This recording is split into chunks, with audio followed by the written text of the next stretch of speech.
तो यहाँ से जो आप मेरे पीछे देख रहे हो, यहाँ से ज़मीन ख़त्म हो जाती है। ये दूर दूर तक जो आप मेरे पीछे देख सकते हो सिर्फ और सिर्फ समंदर ही है। तो यहाँ से इंडियन ओशन की शुरुआत हो जाती है। मैं हूँ इस टाइम एर्नाकुलम कोची के अंदर, और आप जानते ही हैं एक ऐसी सिटी यहाँ के लोग ऑलमोस्ट 100% लिटरेसी रेट कहा जाता है, सारे के सारे पढ़े लिखे हैं। यहाँ पर ना तो जाति धर्म को लेकर इतना विवाद होता है, ना तो किसी और चीज़ को। पर इसके साथ साथ एक चीज़ यहाँ पे बहुत अच्छी है जो मुझे ऑब्जर्व हुई, यहाँ के लोग इतने फैमिलियर है और यहाँ पे खाना इतना सस्ता है कि अगर आप गरीब भी है तो एर्नाकुलम साइड पे तो 20-25 रुपए की थाली भी आपको मिल जाती है। तो इट्स अ परफेक्ट प्लेस। पर हाँ, ये उतना ही दूर है। अगर कोई दिल्ली या नॉर्थ साइड से आ रहा है तो अराउंड इसको 2500 से 3000 किलोमीटर ट्रैवल करना होगा, और एक स्लीपर क्लास की टिकट भी उसको 1000-1500 की पड़ी जाएगी। तो just look at the views. मैं आपको एक नज़ारा दिखाता हूँ यहाँ पर।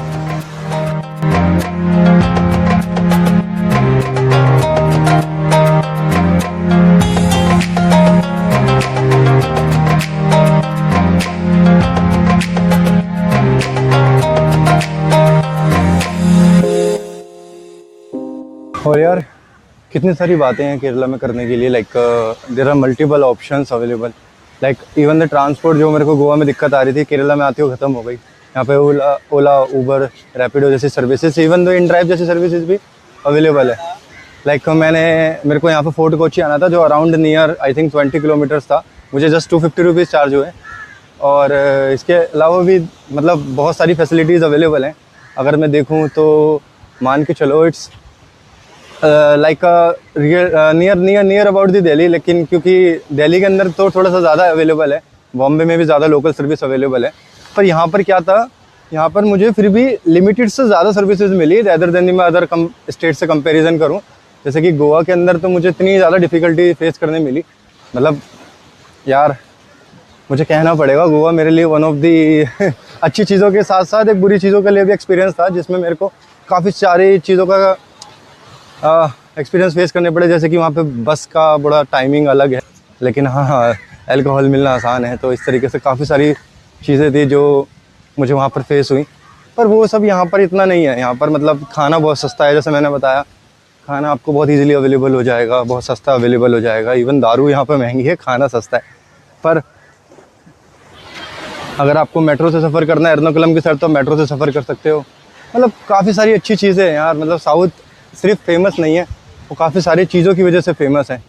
अपनी साफ़ सफाई की वजह से भी फेमस है। यहाँ पर इतनी गंदगी मैंने देखी नहीं। यूजुअली मैं यहाँ पर फोर्ट साइड पर हूँ, तो फोर्ट साइड के पास तो लाइक मैं आपको एक नज़ारा पीछे से दिखाता हूँ।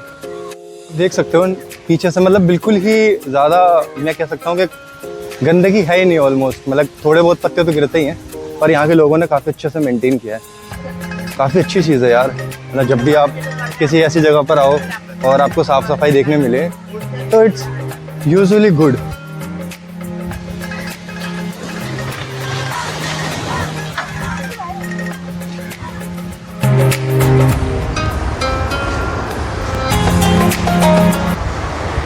और अगर मैं फोर्ट कोची में हूँ ही तो यहाँ के कुछ ऐतिहासिक चीज़ों पे भी नज़र डालते हैं। यहाँ का इतिहास तो संस्कृति और यात्राओं से भरा हुआ है। लगभग फ़िशिंग नेट यहाँ पर जो है 600 साल पहले चाइनीज़ व्यापारी द्वारा लाया गया था।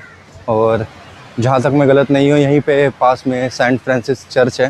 यहाँ पर वास्को ड गामा को थोड़े ही दिनों के लिए, पर कुछ समय के लिए ही सही, पर वहाँ दफनाया गया था।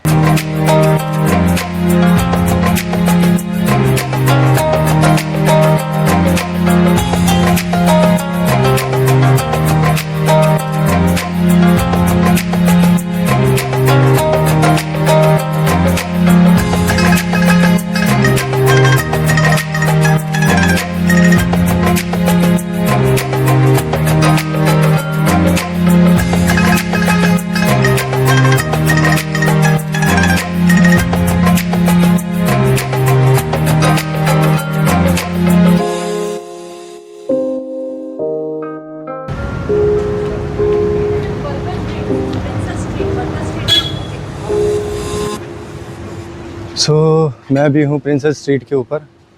ये उन मशहूर गलियों में से एक है जो ब्रिटिश और डच के टाइम पर यहाँ पर उन लोगों के गोदाम हुआ करते थे। तो अभी भी ये इमारतें देखिए उन्हीं का प्रतीक है। ये अलग अलग आर्किटेक्चर मेरे पीछे जो आप देख रहे हैं,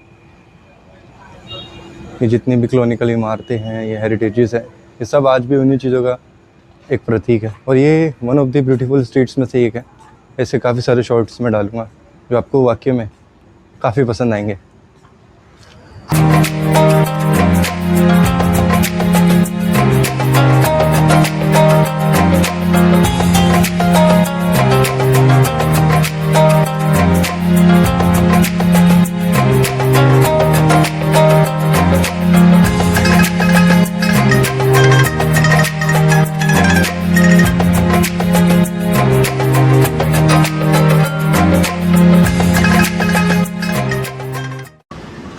सो एज़ यू सीन, ये जगह उतनी ही खूबसूरत है जितनी लगती है। दरअसल मुझे लगता ही नहीं कि ये वाला पार्ट किसी एक पार्ट में ख़त्म हो सकता है। कोची वैसे भी बहुत बड़ा है, यहाँ पर मुन्नार है, अलग अलग वैलीज़ है, तो मुझे तो इसके भी सीरीज़ अलग से बनाने पड़ेंगे। बट हाँ, जितना भी एक्सपीरियंस है वो काफ़ी अमेजिंग है और मैं तो बस इंजॉय कर रहा हूँ। मैं बस यहाँ के व्यूज़ देख रहा हूँ। कई चीज़ें मैं दिखा भी नहीं पाता क्योंकि वो इतनी ज़्यादा आकर्षक लगती हैं, इतनी ज़्यादा मेस्मराइजिंग लगती है, पर मैं कोशिश तो करता हूँ जितनी चीज़ दिखा पाऊँ उतनी चीज़ दिखाने की। बाकी देखते हैं बाकी सफ़र कैसा रहेगा, आगे आगे चीज़ें कैसी होंगी, आगे आगे चीज़ें कैसी आएंगी, and how I feel I will tell you everything. तब तक के लिए कनेक्ट रहें, और अगर ये सीरीज़ अच्छी रही तो उसके बाद हम इंटरनेशनल भी करेंगे धीरे धीरे करके। पहले इंडिया कवर कर लेते हैं, उसके बाद will see in the next video. Thank you.